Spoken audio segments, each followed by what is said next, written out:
누가복음 9장 18절부터 27절 말씀까지 우리 한 절씩 교독하겠습니다. 예수께서 따로 기도하실 때 제자들이 저와 함께 있더니 물어 이르시되 무리가 나를 누구라고 하느냐? 대답하여 이르되 세례 요한이라 하고 더러는 엘리야라 더러는 옛 선지자 중에 한 사람이 살아났다 하나이다. 예수께서 이르시되 너희는 나를 누구라 하느냐?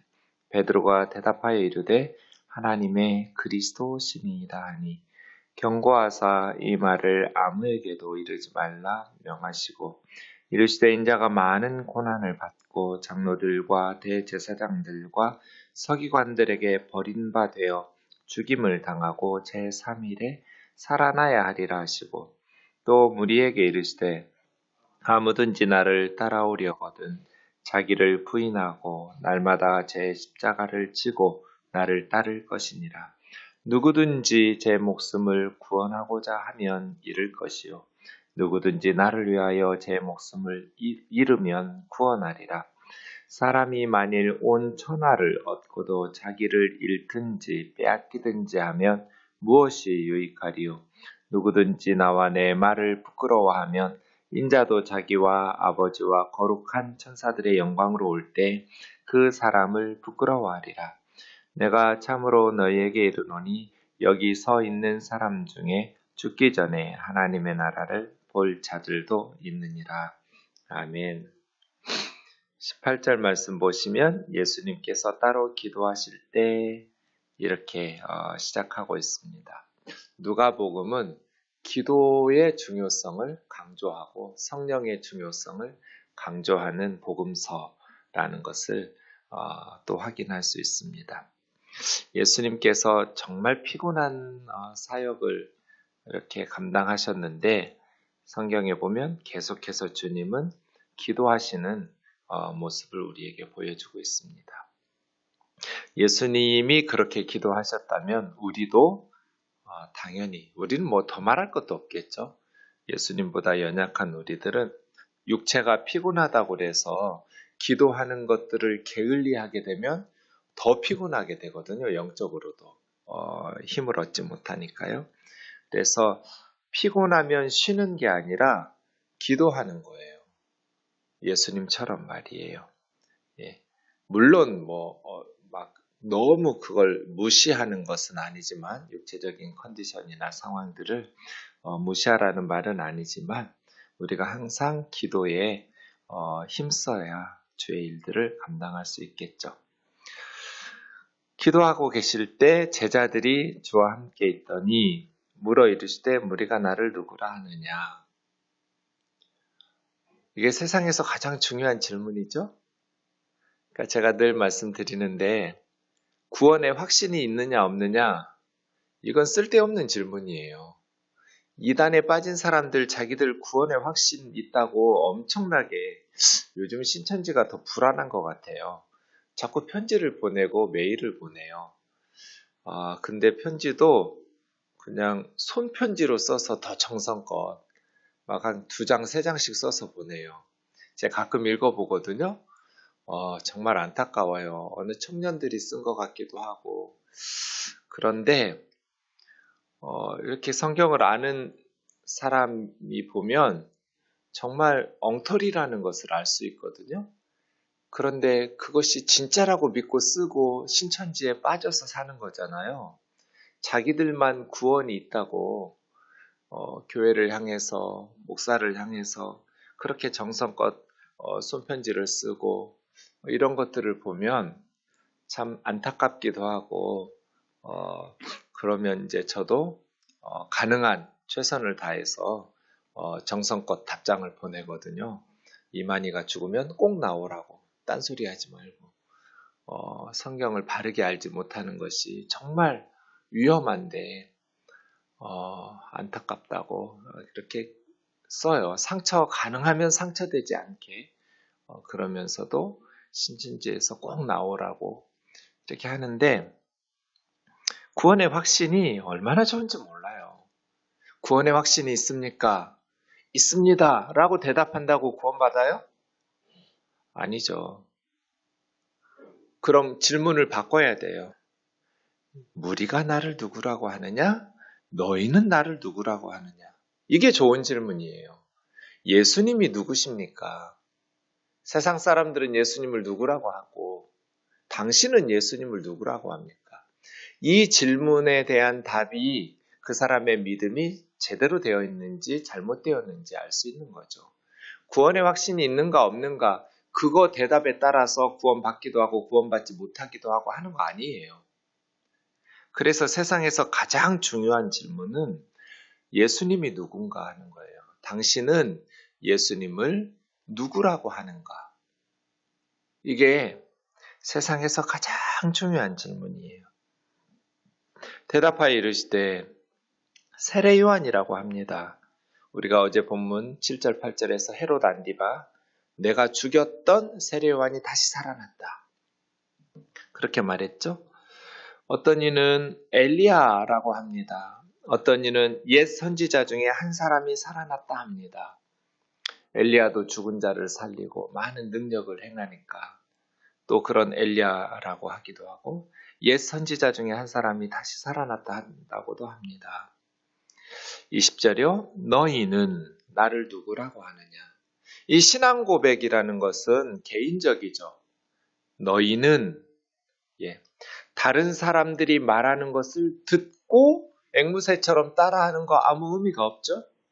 너희는 나를 누구라고 하느냐. 내가 개인적으로 예수님을 만나고 깨닫고 믿고 고백해야 되는 것이죠.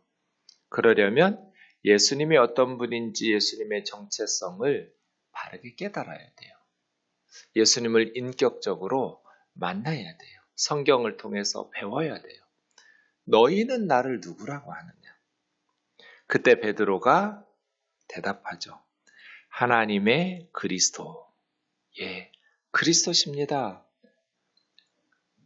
그리스도 투테오. 하나님의 그리스도. 우리 하나님이 먼저 나왔지만 원문에 보면 그리스도가 앞에 나와 있어요. 그리고 하나님이 수식하고 있어요. 그러니까 그리스도가 강조되어 있는 거예요. 그리스도십니다. 크레도인 예숨 크리스툼. 예수님이 그리스도라는 것을 믿습니다. 이것이 핵심이죠. 네. 그러니까 우리 교회의 사역의 목표가 뭐예요? 사람들로 하여금 예수님이 그리스도라는 것을 알게 하는 것. 예수님의 사역, 공생의 사역, 예수님의 제자 훈련의 목표가 뭐예요? 예수님이 그리스도라는 것을 알게 하는 것. 그리스도는 뭐예요? 이스라엘 말로 구약식으로 하면 메시아죠. 기름 부음 받은 자. 하나님께서 기름 부으셔서 임명했다는 뜻이죠. 왕이나 제사장이나 선지자처럼 하나님께서 임명해서 세상에 보내셨어요. 그렇게 약속된 하나님이 보내시마 약속하셨던 메시아가 바로 예수님입니다. 라고 고백하고 있는 것이죠. 이것을 마태복음 16장에서는 성령의 도우심으로 깨닫게 되었다. 이것을 알게 하는 것은 너가 아니고 하나님이시라고 칭찬하고 있죠. 정답이에요. 하나님께서 구원자를 보내주시마 약속하셨던 구원자로 보내주시마 약속하셨던 그리스도입니다. 메시아이십니다. 그러면 정답이죠.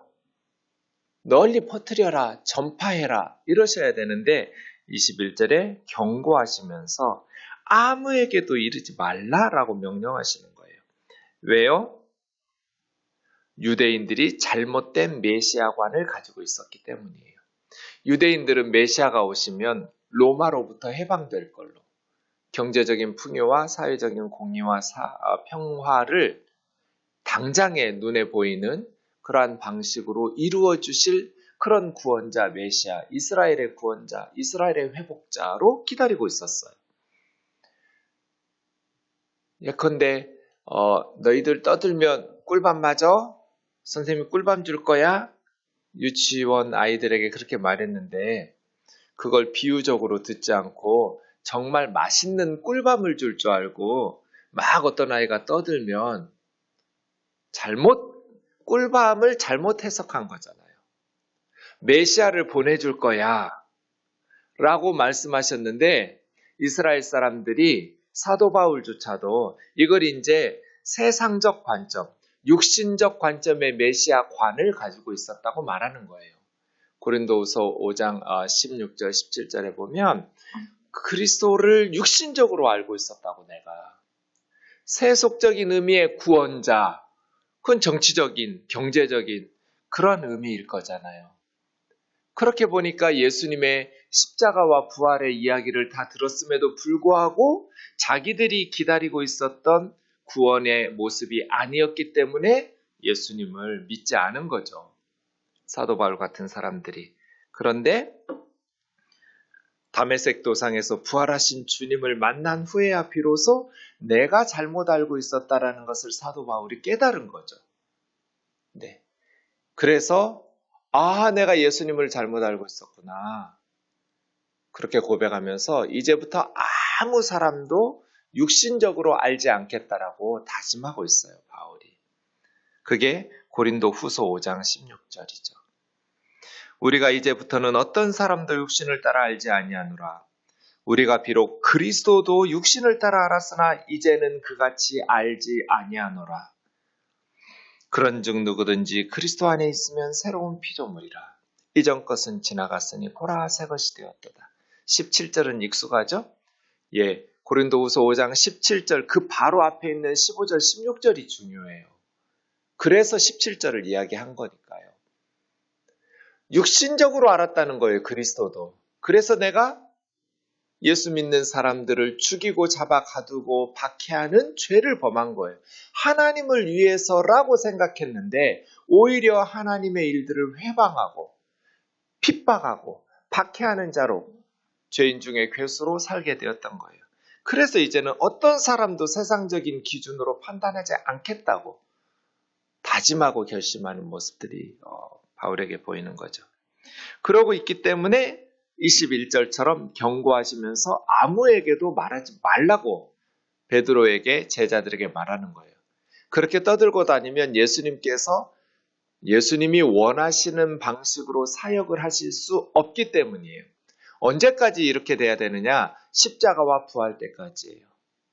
십자가와 부활을 경험하고 오순절 성령 강림하고 나면 이제 예루살렘과 온 유대와 사마리아와 땅끝까지 복음을 천하 만민에게 전파하는 때가 되는 것이죠. 그래서예요. 유대인들의 잘못된 메시아관 때문에 아무에게도 이르지 말라 하시면서 22절 보세요. 인자가 많은 고난이에요. 많은 고난. 드디어 예수님께서 제자들에게는 가르치시는 거죠. 십자가와 부활. 이게 첫 번째예요. 그러니까 제자들도 예수님이 이렇게 거듭거듭 말씀하셨음에도 불구하고 최후의 만찬 석상에서 누가 높은 자리를 차지할 것인가로 서로 싸우거든요. 그래서 예수님에게 세상의 임금들은 다스리고 주관하고 권세를 부리지만 너희는 그렇지 않다. 라고 말씀하시면서 섬기는 리더가 되도록 권면하시는 내용 우리가 알고 있잖아요. 제자들이 십자가 전날까지도 몰랐어요. 그렇게 말씀을 많이 하셨는데도 예수님 비유로 말씀 많이 가르치셨으니까 많은 고난을 받고 장로들과 대제사장들과 서기관들에게 버림받아 죽임을 당하고 제3일에 살아나야 이런 메시아를 기다린 적이 없으니까요. 메시아 왕국을 건설하면 왕이 되시면 예수님의 측근이 되어서 권력의 실세가 되려고 서로 12제자들이 다투고 싸우고 있었단 말이에요. 가룟 유다가 예수님을 왜 팔아먹었겠어요? 그래서예요. 예수님의 제자들도 유대인들, 예수님의 제자들도 역시 똑같이 잘못된 메시아관을 가지고 있었던 거예요. 나중에 그걸 깨달았죠. 예수님의 말씀이 비유가 아니었구나. 많은 고난을 받고 여기서 중요한 건 인자라는 호칭이에요. 예수님이 자기 자신을 가르쳐서 인자라고 항상 말씀하세요. 그 사람의 아들이란 뜻이에요. 정관사 호라는 단어가 항상 앞에 있어요. 그 사람의 아들. 그럼 앞에 나왔다는 뜻이죠? 다니엘 7장 14절, 13절, 14절에 나왔어요. 사람의 아들이 하늘 구름을 타고 옛적부터 항상 계신 하나님 앞에 인도되매 하나님께서 그에게 나라와 권세와 영광을 줘요. 모든 나라, 모든 백성, 모든 언어로 그 사람의 아들을 섬기고 엎드려 경배하는. 다니엘이 환상 중에서 이런 환상을 보면서 완전 미칠 것 같죠. 하나님 한 분 외에는 모든 나라, 모든 백성, 모든 언어의 사람들이 누구에게 엎드려 절하냔 말이에요. 사람의 아들인데. 사람의 아들인데 하늘 구름을 탄, 이 구름은 하나님의 임재의 상징이잖아요. 하늘 구름을 타고 하나님 앞에 인도되더니 하나님에게 나라와 권세와 영광을 받는 그 사람의 아들이 누구냔 말이에요. 다니엘에게 하나님께서 나중에 천사를 통해서 설명해 주시죠. 그분이 구원받은 백성들을 위해서 고난을 받으심으로써 승리하시는 분. 이사야에게 가르쳐 주셨던 고난받는 메시아. 구원받는 백성의 대표로서 고난받으시는, 그래서 하나님의 백성들에게 이김을 주시는 그러한 인자예요. 그 사람의 아들. 많은 고난을 받고 인자기 때문이죠. 장로들과 대제사장, 그것도 종교 지도자들에 의해서 죽임을 당하고 제3일에 살아나리라. 십자가가 끝이 아니다. 부활할 것이다. 라고 처음으로 제자들에게 가르치시기 시작한 거예요. 마태복음에서는 베드로가 막 꾸짖는 모습이 나와요. 그런 절대로 있어서는 안 된다고. 무리에게 이르시되 나를 따라오려거든 자기를 부인하고 날마다 자기 십자가를 지고 나를 따를 것이니라. 예수님뿐 아니라 예수님만 죽임을 당하는 것이 아니라 예수님의 제자들도 순교당할 것을, 그러한 희생의 각오가 없이는 주님의 제자로 따를 수 없다는 것을 이야기하고 있죠. 자기를 부인하고 날마다 자기 십자가를 지고, 십자가는 처형당할 죄수가 짊어지고 처형 장소로 가는 거거든요. 그러니까 우리가 죽는 거죠. 그렇게 예수님을 믿고 따르기 위한 희생이 있을 것이라는 거잖아요. 나를 따를 것이니라. 예수님은 십자가를 지고 비아 돌로로사를 올르셨어요. 슬픔의 길, 십자가의 골고다 언덕까지. 우리는요, 우리도 우리에게 주신 십자가를 지고 비아 돌로로사를 따라가야 된다는 것이죠. 누구든지 제 목숨을 구원하고자 하면 잃을 것이요 생즉사. 누구든지 예수님을 위하여 제 목숨을 잃으면 구원하리라. 사즉생. 역설이죠. 자기 목숨을 구원하려고 예수님을 포기하면 영원한 생명을 잃을 것이고, 영원한 생명을 위해서 육신의 생명을 포기하고 끝까지 예수님을 믿고 따르면 영원한 생명을 얻을 것이고, 사람이 만일 온 천하를 얻고도 자기를 잃든지 빼앗기든지 하면 무엇이 유익하리요? 계산해 보라는 거죠. 온 천하를 얻고 영생을 잃어버리는 것과 온 천하를 잃고도 자기 목숨까지 잃고도 영원한 생명을 얻는 것과 비교해보고 계산해보아라. 그래서 십자가는 잃어버리는 것 같지만 얻는 것이죠. 자기를 부인하고 자기의 욕심, 자기의 소유, 자기의 정욕을 부인하고 예수님을 섬기기 위해서 희생과 고통을 선택하라는 거예요. 자기 십자가를 지고 말이에요. 말은 꼭 신학교 가서 목사 되고 선교사가 되라는 말이 아니에요. 네. 모든 그리스도인들은 우리의 매일의 삶 속에서 예수님의 제자다운 예수님을 위해서 우리는 무엇을 잃고 무엇을 희생하고 있는가? 누구든지 나와 내 말을 부끄러워하면 인자도 자기와 아버지와 거룩한 천사의 영광으로 올 때 그 사람을 부끄러워하리라. 나는 너를 모른다 할 거라는 거잖아요. 버림받아 죽임을 당하시지만 결국 아버지와 거룩한 천사들의 영광으로 다시 오실 거라는 거예요. 심판하실 주님으로 다시 오실 것이다. 영광 중에 다시 올 것이다. 반드시 모든 사람이 예수님의 심판대 앞에 서게 될 것이다. 그때 나를 부끄러워했던 사람들, 나도 부끄러워할 것이고, 나를 자랑스러워했던 사람들, 나도 그들을 안다고 말하고 환영하고 영접하게 될 것이라는 거죠.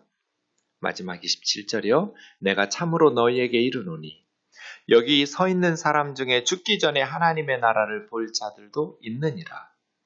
하나님의 나라의 핵심은 하나님의 통치죠. 그런데 여기 서 있는 사람 중에 예수님과 함께 있었던 사람 중에 죽기 전에 하나님의 나라를 볼 자들도 있다라는 것은 무슨 의미일까요? 참 어려운 구절이에요. 네 가지 해석이 있어요. 첫 번째, 하나님의 나라가 임하는 것은 성령 강림으로 보는 것이기 때문에 성령 강림 사건을 의미한다. 칼빈이 그렇게 해석했어요. 하나님의 나라가 성령의 능력으로 함께 도래했다고 보는 것이죠. 네. 그런데 성령 강림으로 새 시대가 왔음을 선포하기는 하지만 성령 강림을 하나님 나라의 도래, 하나님 나라의 임함으로 설명하는 구절이 없어요. 성경 어디에도. 그래서 하나님의 나라라는 것은 예수님의 초림으로 시작되어서 하나님의 나라가 이미 임하였느니라 그랬잖아요. 예수님께서. 예수님의 오심으로 하나님의 나라를 시작해서 그러나 아직 완성된 건 아니에요. 하나님의 나라가. 그래서 already but not yet이라고 말해요. 이미 하나님의 나라는 임했지만 already, not yet. 아직 완성된 건 아니다. 그 완성은 언제 되겠어요? 재림으로 완성되거든요. 이렇게 초림과 재림으로 설명하지 성령 강림으로 하나님의 나라가 임한다라는 성경 해석이 없는 거예요. 그리고 문맥상 성령에 대한 말씀도 아니에요. 그래서 칼빈처럼 여기 서 있는 사람 중에 죽기 전에 하나님의 나라가 볼 자가 있다라는 것이 성령 강림으로 해석하는 좀 어색해요. 두 번째, 재림으로 해석하는 분들 있죠. 네, 하나님의 나라가 임한다라는 것, 그 앞에 26절에도 보면 인자가 자기와 아버지와 거룩한 천사들의 영광으로 올 때, 이런 26절과도 연관지어 보면 이건 분명히 심판의 때, 재림의 때거든요. 문제는 뭐예요? 재림의 때까지 살아있는 제자는 아무도 없다. 지금 2000년이 지났는데도 아직 재림이 되고 있지 않기 때문이에요. 그래서 재림의 때라고 해석하면 좋겠는데 예수님께서는 그 날과 그 시, 그 때는 아무도 모른다. 그렇게 말씀하셨잖아요. 그죠?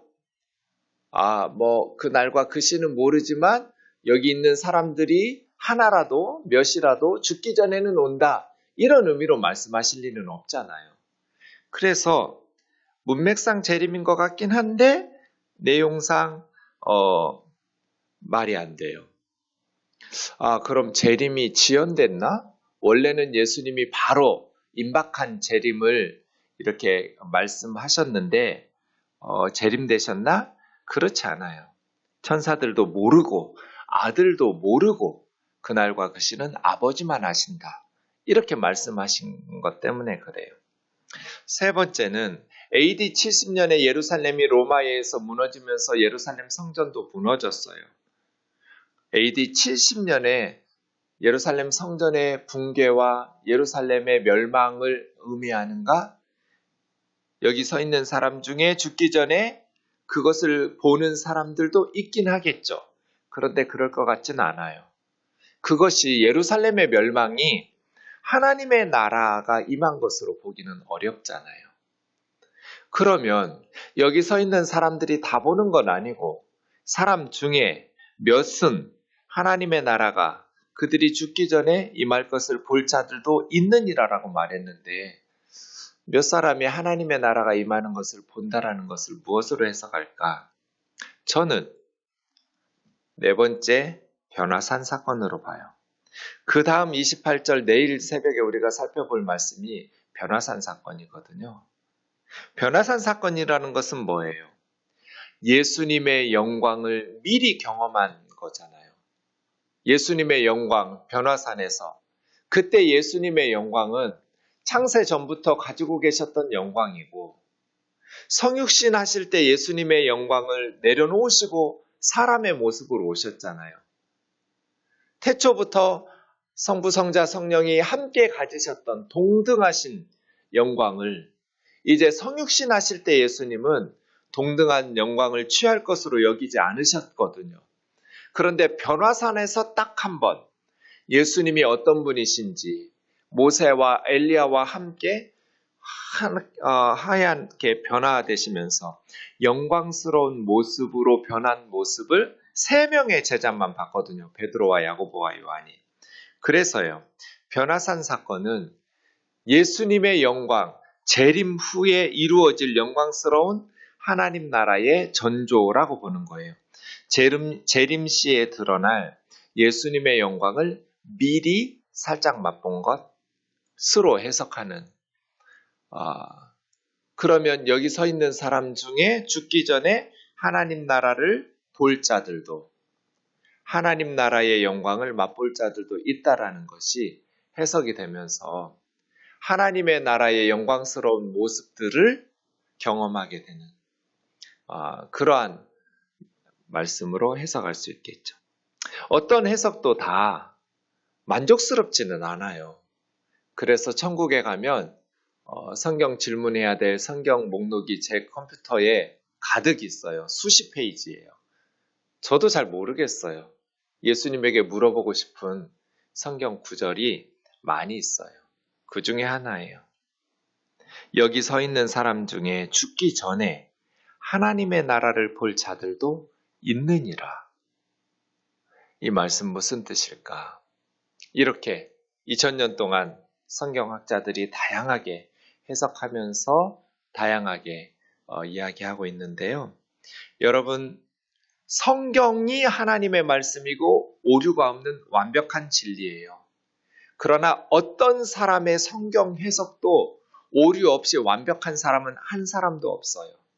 내 성경 해석만 완벽하다고 주장하는 건 이단의 교주들이에요. 신천지가 그런 짓 하는 거죠. 언약의 사자이기 때문에 성령이 이만희에게만 성경을 바르게 해석할 수 있도록 가르쳐 주었다. 그래서 신천지로 오지 않으면 구원받을 수 없다. 겸손해야 돼요. 성경은 하나님의 말씀이에요. 그러나 목사의 설교, 성경 해석은 하나님의 말씀이 아니에요. 틀릴 수도 있어요. 그래서 항상 겸손하라는 거예요. 칼빈이 위대한 성경학자였어요. 루터가 위대한 말씀의 사람이었어요. 그러나 칼빈도 루터도 잘못 해석한 구절들이 많아요. 저도 그러겠죠. 영원한 근사치라는 말이 있어요. 정답에 가까워 가려고 노력할 뿐이지 나의 성경 해석이 옳다. 항상 내 성경 해석만이 진리다. 이렇게 주장하는 것은 그런 목사 말은 믿으면 안 돼요. 이단 아니면 하나님이거나 둘 중 하나예요. 그래서예요. 하나님의 말씀이 우리에게 억지로 해석해서 자기 해석만이 진리라고 하는 것들은 그런 교만함들을 피하자. 말씀 묵상하면서 우리에게 오늘 예수님께서 주셨던 말씀. 제자들이 실망했을까요? 그랬을지도 모르겠어요. 자기들이 기대했던 그리스도가 아니었으니까요. 그런데 왕이 되신 메시아의 왕국을 건설하신 예수님이 아니라 나를 위해서 십자가에 죽으러 오셨어? 그것을 깨달았을 때 제자들은 자신들의 생명을 기꺼이 예수님을 위해서 바쳤어요. 어쩌면 메시아 왕국을 건설하다가 편안히 살다가 당하지도 않고 그냥 노년에 죽으시는 예수님, 그런 메시아의 모습이었다면 제자들이 부귀영화와 권력을 누리면서 살다가 그냥 그것을 내려놓고 희생당해야 했을 때 기꺼이 순교의 제물로 바쳐지지 않을 수도 있었겠다는 생각이 들어요, 저는. 메시아 왕국을 건설하셨는데 그 모습이 세상의 권세자와 왕의 모습이 아니라 우리를 위해서 십자가에 대신 생명을 바치러 오신 예수님, 우리를 그토록 사랑하시고 자기 목숨을 버리시는, 그래서 다니엘이 예언했던, 이사야가 예언했던 많은 선지자, 창세기 3장 15절에서부터 뱀에게 발뒤꿈치를 물리는 가죽옷을 우리에게 입혀주기 위해서 자기 생명을 바치고 껍질 벗겨서 내어주신 그 예수님의 말씀들, 예수님의 실체와 정체성을 깨닫게 되었을 때 제자들은 기꺼이 자신들의 생명을 주님을 위해서 바치고 싶었을 거예요. 무엇이 진정한 메시아이고 무엇이 진정한 사랑이고 무엇이 진정한 구원인지를 비로소 깨닫게 된 것이죠. 우리에게도 마찬가지, 초신자일 때는 기도의 응답이 세상적인 것들이 많죠. 그걸 위해서 예수 믿죠. 그러나 점점 신앙이 성숙해질수록 이제 자기를 부인하고 자기 십자가를 지고 주님의 제자답게 주님의 뒤를 따르게 되는, 그래서 이 땅을 행복하게 변화시키는, 섬기면서 새롭게 하는, 이길 때 승리의 기쁨도 있지만 패배할 때 패배의 기쁨이 어느 면에서는 더 크다는, 승리의 기쁨을 상대방에게 주었으니까요. 그래서 예수님의 제자들은 이겨도 기쁘고 져도 기뻐요. 슬퍼할 새가 없어요. 범사에 감사해요. 불평할 새가 없어요. 항상 감사해요. 예수 안에 있으면 다 좋은 거예요. 기도하겠습니다. 사랑하는 주님, 그렇습니다. 우리가 어린아이였을 때는 원하고 기도하는 것이 어린아이 같습니다. 말하는 것도 생각하는 것도 어린아이와 같습니다. 이기적이죠. 유치합니다. 그러나 장성한 자가 되었을 때는 어린아이의 일을 버렸습니다. 장성한 자는 사랑하면서 삽니다. 사랑은 예수님을 닮은 것이고 나를 희생하고 나를 부인하는 것입니다. 자비로우신 주님, 유치한 그리스도인, 미성숙한 교회들이 성숙한 그리스도인, 예수님의 제자다운 공동체로 변화되게 도와주옵소서. 수십 년씩 교회를 다녔지만 아직도 유치원을 졸업 못하고 초등학교에 입학도 못하는 모습처럼 미성숙한 저희들 부끄러운 모습으로 주를 따르지 않도록 주님, 때가 되면 인자가 많은 고난을 받고 버림당하고 죽임당하고, 그러나 나뿐 아니라 나를 따르고자 하는 자들도 누구든지 자기 부인하고 자기 십자가를 지고 나를 따라야 된다고 말씀하셨던 성숙해지는 주님의 제자로, 그러한 교회로 변화되어지는 우면동 교회가 되게 하여 주옵소서. 예수님의 이름으로 기도하옵나이다. 아멘.